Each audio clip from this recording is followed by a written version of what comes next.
You say it every single morning, maybe before your feet even touch the floor. You say it at work. You say it to your children. You say it to yourself when something goes wrong. And every single time you say it, you feed something you cannot see.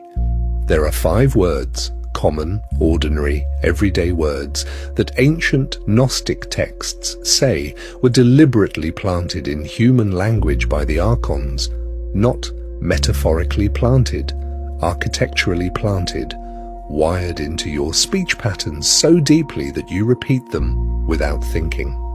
And here's what no one tells you. Jesus, in the Gospel of Thomas, in the texts they removed from your Bible, specifically warned his disciples about the power of these words. He didn't just say, watch what you do. He said, watch what you say. Because your words are not just sounds, they are keys. And some of them open doors you don't want opened. In the next 20 minutes, you're going to learn which 5 words they are, where they came from, and, most importantly, what to say instead. But first, I need to show you something that changes everything about how you understand language itself. You were taught that words are neutral, just tools, labels we stick on things, symbols with no power of their own. Your teachers said it. Linguistics professors confirmed it. Dictionaries reinforced it. Words only mean what we agree they mean. That was the lesson. But what if that lesson was itself a form of spiritual misdirection? This idea that language is just neutral code became dominant in Western thinking around the 17th century. The Enlightenment needed it. Science needed it. If words were just arbitrary symbols, then religious language could be dismissed. Spiritual speech could be reduced to poetry. Nothing sacred, nothing dangerous. Very convenient for those who wanted to separate you from your own spiritual power. But here's what doesn't add up. If words have no intrinsic power, why does every major spiritual tradition on earth treat spoken language as sacred? The Vedic tradition called it Nada Brahma, the universe is sound. The Hebrew Kabbalah teaches that God created reality through spoken letters. The Gospel of John opens not with an action, not with a birth, but with a word. In the beginning was the Word. These traditions never met each other. They developed on opposite sides of the planet, and they all arrived at the same conclusion. Words are not neutral, and the science is starting to catch up. In 2005, Dr. Masaru Emoto published peer-reviewed research showing that water crystals change their molecular structure in response to spoken words. Positive words produced geometrically perfect crystals. Negative words produced fractured, distorted structures. Your body is 70% water. Read that again. So, if words are just neutral symbols, why does your nervous system respond differently to the word love versus the word threat? Why does your cortisol spike at certain verbal patterns even when you know there is no physical danger? Because something about language goes deeper than meaning. And the Gnostic texts, the ones hidden in jars in the Egyptian desert for 1,600 years until 1945, had a name for who designed it that way. So, if neutral language was never the truth, what is? There is a concept the Gnostic teachers called archonic imprinting. The idea is this: the archons, the entities described in Gnostic cosmology as false rulers, as spiritual parasites feeding on human consciousness, do not primarily control you through force.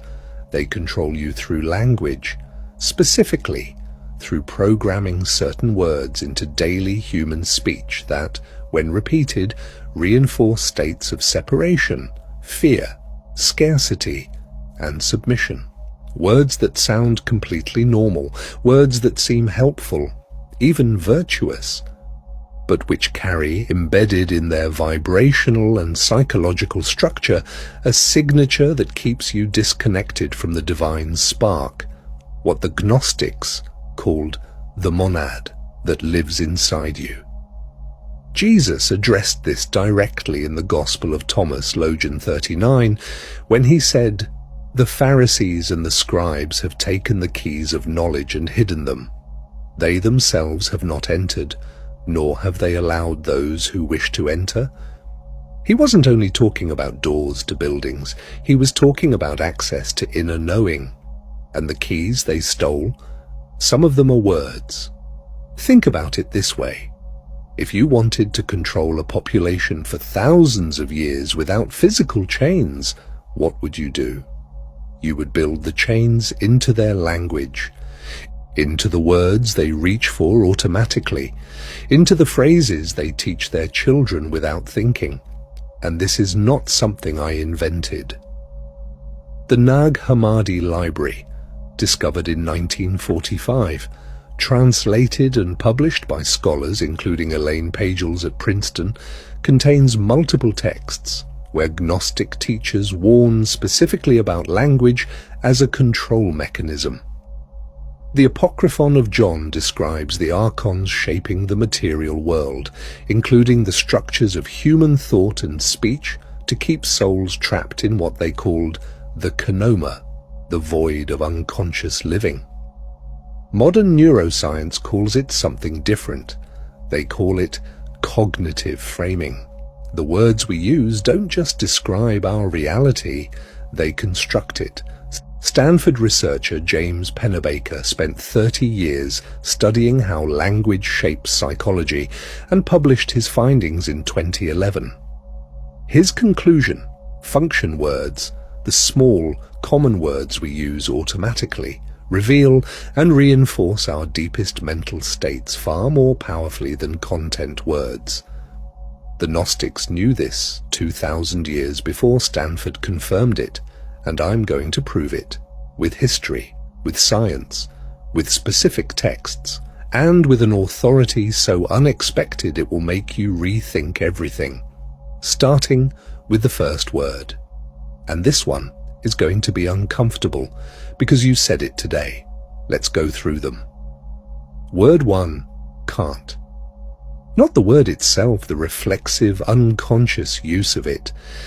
In the Gospel of Thomas, Logion 48, Jesus says, "If two make peace with each other in a single house, they will say to the mountain, 'Move away,' and it will move." The entire Gnostic framework is built on the premise that the divine spark within you has access to reality-altering power. The Archon's primary project, according to texts like the hypostasis of the Archons, is keeping you convinced that you can't. Not through argument, through repetition.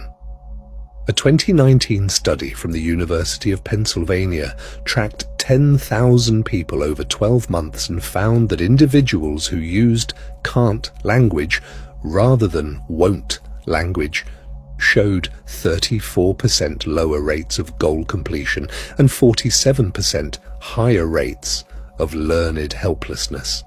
I can't do this removes agency. I won't do this restores it. One word tells you you're powerless, the other reminds you that you're choosing. The Archonic agenda in Gnostic theology is to make you forget you are choosing. Language is their primary tool. Word 2, just, as in, I'm just a regular person. It's just the way things are. I just work here.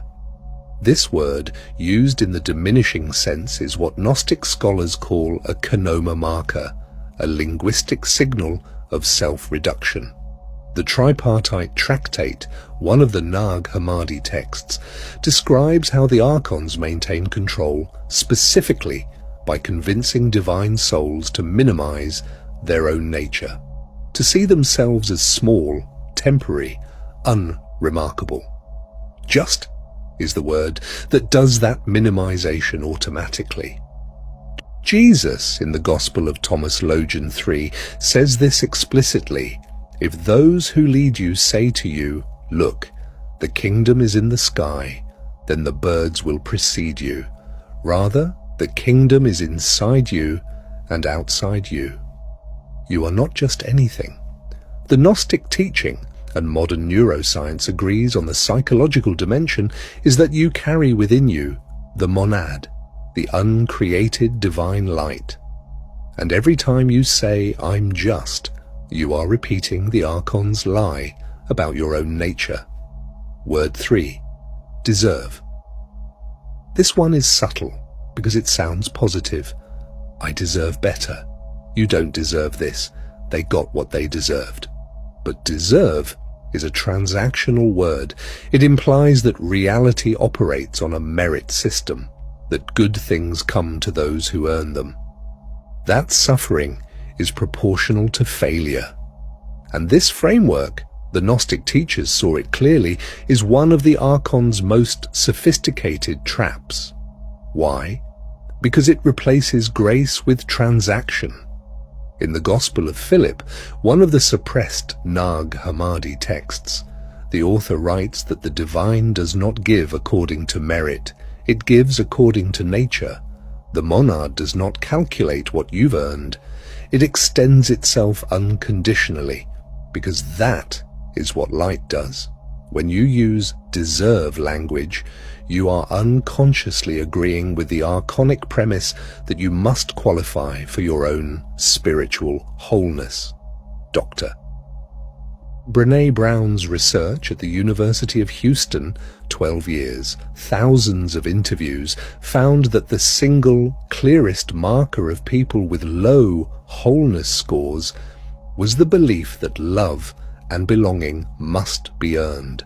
Her word for that belief, unworthiness. Deserve is unworthiness with a positive mask. Word 4, impossible. In 325 AD, the Council of Nicaea made a very specific decision, not just which books to include in the Bible, they also decided which framework of reality would define Christianity going forward. And they chose the framework in which miracles are rare, exceptional, available only to saints and prophets, not to ordinary people. But the Gospel of Thomas, which was excluded, contains 114 sayings of Jesus, and in many of them extraordinary transformation is presented not as exceptional, but as the natural state of an awakened person. Logion 106. When you make the two into one, you will become sons of man, and when you say, "Mountain, move away," it will move. Logion 77. I am the light that is over all things. Split a piece of wood. I am there. Lift up the stone, and you will find me there. This is not a God who exists outside of you, rationing miracles. This is a living light that permeates everything, including you. The word impossible forecloses reality before it's been tested. It is, in the Gnostic framework, a direct product of archonic programming, the belief that the material world has hard limits that your divine nature cannot touch. And here's the unexpected authority. The CIA Project Stargate, declassified in 1995 after 20 years of government funding, demonstrated statistically significant evidence of remote viewing. Human consciousness accessing information across space and time with zero physical mechanism. The study was run from 1972 to 1995. The government spent $20 million on it. The results were reviewed by the American Institutes for Research and confirmed to be above chance at odds of 10 to the 20th power. The word impossible had to be retired. The government just didn't tell you. Word 5. Normal. This is the most dangerous word on this list because it sounds like stability, like safety, like sanity. But the Gnostic tradition is explicit. What this world calls normal is the Kenoma, the dream state of unconscious existence that the Archons maintain. The second treatise of the great Seth, a Nag Hammadi text, describes the world system as a kind of consensual hallucination, held in place not by physical force, but by agreement, by the collective assumption that this is just how things are. Normal is that agreement put into a single word. Every time you seek normal in your relationships, your health, your spiritual life, you are choosing the ceiling over the sky.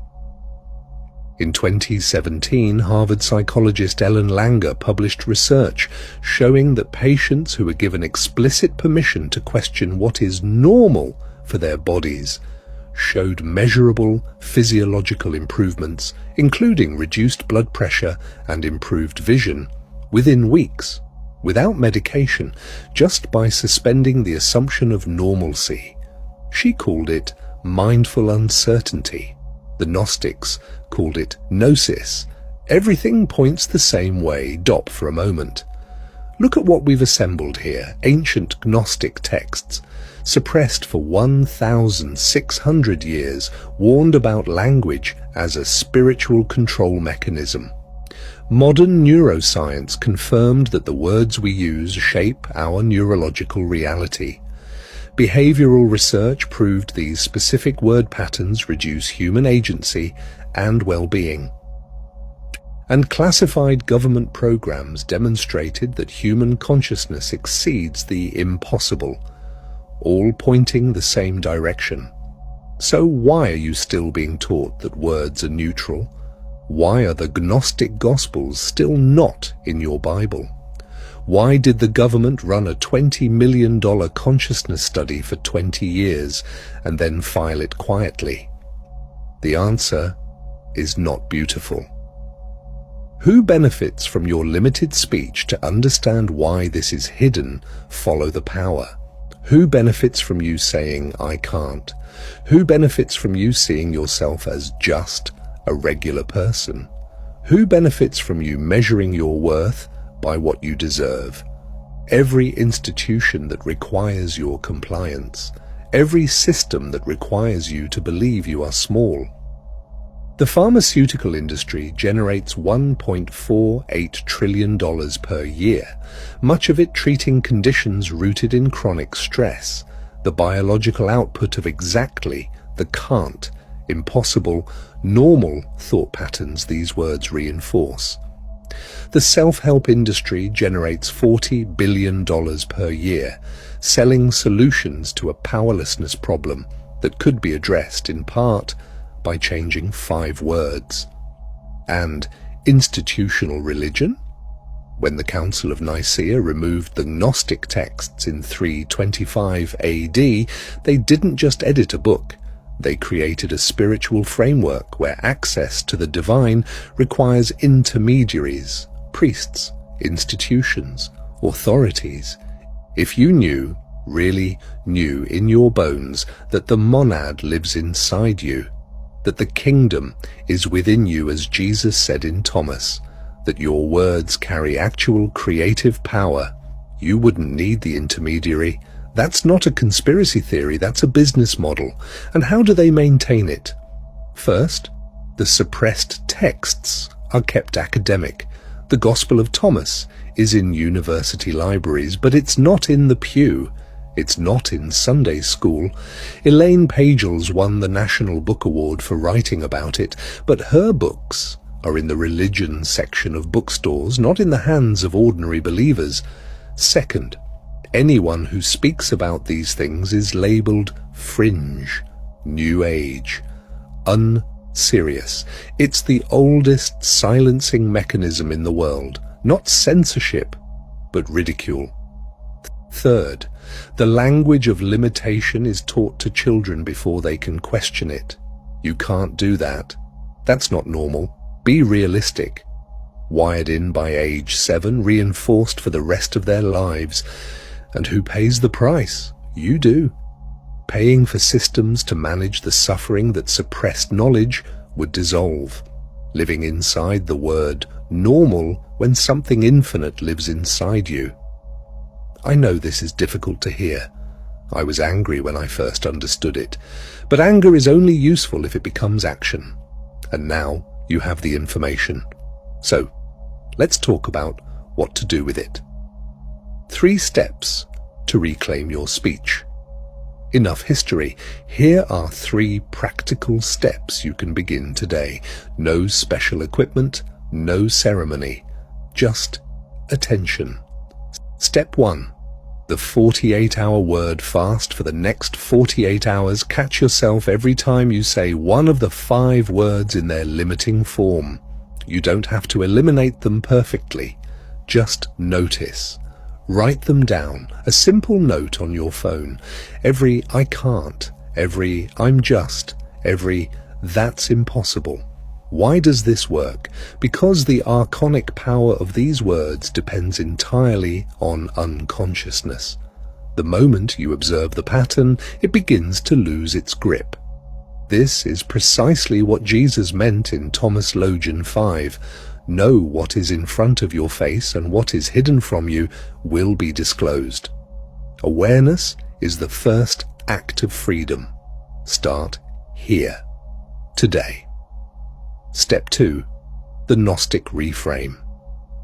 For each of the 5 words, install a replacement that carries a different vibrational and psychological signature.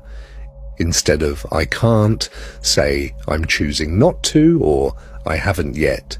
Instead of "I'm just", simply remove the word. Not "I'm just a person who", but "I'm someone who". Instead of "deserve", try "I'm open to" or "I'm ready for". Shift from transaction to receptivity. Instead of "impossible", say "I don't yet understand how". It keeps the door open. Instead of "normal", try "usual" or "familiar". Different word, no ceiling. This step takes about 2 weeks before it becomes natural. Most people who committed to it reported noticing a shift in their internal states within the first 5 days. The Gnostic teachers called this metanoia, not repentance in the churchy sense, but a literal change in the direction of the mind. Step 3. The Logan 77 practice. This one is for those who want to go deep.